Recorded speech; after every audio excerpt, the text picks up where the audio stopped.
আপনার বাথরুমে পায়খানা ঢুকে সেই কাজটা সারতে, বাথরুম সারতে আপনার কমের উপরে 10 মিনিট লাগে। কেন লাগে?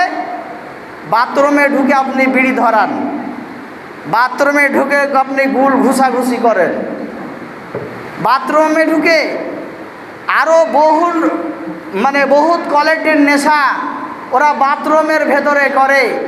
অনেক ভাই বলে যে কী যে হয়েছে, আমার ওষুধেও পায়খানা ক্লিয়ার হয় না, বিড়ি যতক্ষণ না ধরাচ্ছি ততক্ষণ আমার পায়খানায় ক্লিয়ার হয় না। মসজিদে এসেছিল, আঁকাবাকি করে, সূরা না বলেই, দোয়া সম্পন্ন না বলেই মসজিদ থেকে কখন বের হবে এরকম তার ভেতরে ক্যালকুলেশন শুরু হয়ে যায়। আর বাথরুমে ঢুকে যেইখানের কথা বলা হচ্ছে, আপনি যত তাড়াতাড়ি পারবেন বাথরুম থেকে তত তাড়াতাড়ি বের হওয়ার চেষ্টা করবেন। আপনি যতক্ষণ ইচ্ছা মসজিদে বসে বসে জিকির আজকার করবেন, তাসবিহ তাহলিল করবেন। 10-এর জায়গায় 20 লেগে যাক, 20-এর জায়গায় 25 লেগে যাক, সেই দিকে আপনি লক্ষ্য রাখতে পারেন না।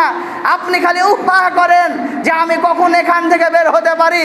আর বাথরুমে ঢুকে আপনি ভাবেন যে ওটা আপনার শ্বশুর বাড়ি, ওটা আপনার দাদার বাড়ি, ওটা আপনার আর কাউরির বাড়ি, ওখান থেকে আপনি সহজে বের হতে চান না।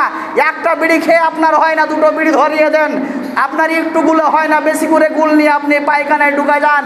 আর আপনি মোল্লাহি দেখান, বলেন যে আমার এই সব জিনিস না হলে পায়খানায় ক্লিয়ার হয় না। সেই সূত্রে বলছি, বক্তব্য দেব, কাউকে খারাপ লাগতে পারে, আবার কাউকে ভালো লাগতে পারে। কোয়ালিটি দুই ধরনের এখানে এসেছে। বক্তব্য দেব, আপনাদের যে কি হয়েছে আল্লাহ আলাম, আল্লাহ ভালো জানেন।